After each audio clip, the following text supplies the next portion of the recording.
Hello friends, welcome back to our channel. Okay friends, ఈ వీడియోలో మనం ఏం నేర్చుకుందామంటే ఈ ఎథికల్ హ్యాకింగ్లో అసలు ఈ విధంగా వెబ్ సర్వర్ అనేది మనకి ఈ విధంగా ఎలా యూజ్ అవుతుంది, అసలు వెబ్ సర్వర్ అంటే ఏంటి, ఈ విధంగా సాకెట్ అంటే ఏంటి, ఈ సాకెట్ని యూజ్ చేసి మనం ఈ విధంగా ప్రోగ్రామ్ అనేది బిల్డ్ చేయొచ్చు అనమాట. వీటి గురించి మనం వీడియోలో నేర్చుకుందాం. దానికంటే ముందుగా మీరు ఈ ఛానల్ ఇంకా సబ్స్క్రైబ్ చేసుకున్నట్లయితే ఇప్పుడే సబ్స్క్రైబ్ చేసుకోండి. అలాగే మరిన్ని ఎథికల్ హ్యాకింగ్ వీడియోస్ మీకు ముందుగానే రావాలంటే పక్కనున్న గంట సింబల్ కూడా మీరు క్లిక్ చేసేయండి. ఇప్పుడు మనం వీడియోలోకి అయితే వెళ్దాం. మన విధంగా ముందుగా వెబ్ సర్వర్ అనేది మనకి ఈ ఎథికల్ హ్యాకింగ్లో ఎలా యూజ్ అవుతుందో మనం ఈ విధంగా నేర్చుకుందాం. దీంట్లో ప్రతిదీ నేర్చుకునేది మన విధంగా ప్రతిదీ ఓన్లీ ఎడ్యుకేషన్ పర్పస్ కోసమే మాత్రమే. Why do we need a web server? ముందుగా మనం ఈ విధంగా రివెల్ లైఫ్ ఎగ్జాంపుల్ అయితే ఈ విధంగా మనం తెలుసుకుందాం. సపోజ్ ఒక మలీషియస్ లింక్ని మనం రిమోట్ సిస్టమ్కి పంపించి ఎక్స్ప్లాయిట్ చేయాలనుకుంటున్నాం. ఆ రిమోట్ సిస్టమ్ని ఈ విధంగా ఎక్స్ప్లాయిట్ అయితే చేయాలనుకుంటున్నాం. అప్పుడు మనకి మన సొంత వెబ్ సర్వర్ అయితే కావాలి. ఆ టైంలో మనకి ఈ విధంగా మన సొంత వెబ్ సర్వర్ అయితే ఉండాలన్నమాట. ఎందుకంటే మనం పంపిన టార్గెట్ ఏదైతే ఉందో ఆ లింక్ని క్లిక్ చేయగానే ఒక ఓపెన్ పోర్ట్ ద్వారా మన ఓన్ సర్వర్కి కనెక్ట్ అవుతుంది అనమాట.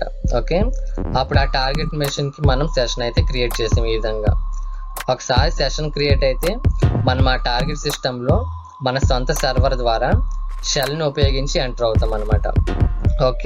ఈ విధంగా ఎంటర్ అయ్యి మనం ఈ విధంగా ఆ టార్గెట్ సిస్టమ్ని మనం ఆపరేట్ అయితే చేయొచ్చు. ఈ విధంగా మనకు ఎథికల్ హ్యాకింగ్ ఉపయోగపడుతుంది అనమాట. ఇప్పుడు మన విధంగా వెబ్ సర్వర్ గురించి దాంతోపాటు ఈ విధంగా ఎగ్జాంపుల్ కూడా తెలుసుకుందాం. What is a web server? సింపుల్గా చెప్పాలంటే a web server is a software. ఈ ఇంటర్నెట్ని యూజ్ చేసుకొని మిగతా అన్ని సర్వర్స్కి కంప్యూటర్లో రన్ అయ్యే ఈ సాఫ్ట్వేర్ ఏదైతే ఉందో అది కనెక్ట్ చేస్తూ ఉంటుందన్నమాట. ప్రతి సర్వర్కి ఈ విధంగా ఈ వెబ్ సర్వర్ అనేది కనెక్ట్ చేస్తూ ఉంటుంది. దీనికి కూడా మనం ఒక చిన్న ఎగ్జాంపుల్ అయితే తీసుకుందాం. ఈ వరల్డ్ వైడ్ వెబ్ని ఒక బ్యూటిఫుల్ గార్డెన్తో మనం ఈ విధంగా కన్సిడర్ చేస్తాం. అప్పుడు ప్రతి వెబ్ సర్వర్ ఒక రోజ్ ప్లాంట్కి సమానం అవుతుంది అనమాట. అలాగే ప్రతి ప్లాంట్కి చాలా కొమ్మలు ఉన్నట్టే ప్రతి సర్వర్కి కూడా మల్టిపుల్ పోర్ట్స్ అయితే ఉంటాయి. దాంతోపాటు ప్రతి కొమ్మకి చాలా పువ్వులు ఉన్నట్టు ప్రతి పోర్ట్కి మల్టిపుల్ సాకెట్స్ అయితే ఉంటాయి అన్నమాట. ఈ విధంగా మనకి వరల్డ్ వైడ్ వెబ్లో ప్రతి వెబ్ సర్వర్కి మల్టిపుల్ పోర్ట్స్ ఉంటాయి. ప్రతి పోర్ట్కి దాంతోపాటు మల్టిపుల్ సాకెట్స్ అయితే ఉంటాయి అన్నమాట. ఈ విధంగా మనకి వెబ్ సర్వర్ అనేది ఈ విధంగా సింపుల్గా అర్థం చేసుకోవచ్చు అనమాట. ఇప్పుడు సాకెట్స్ గురించి మనం నేర్చుకుందాం.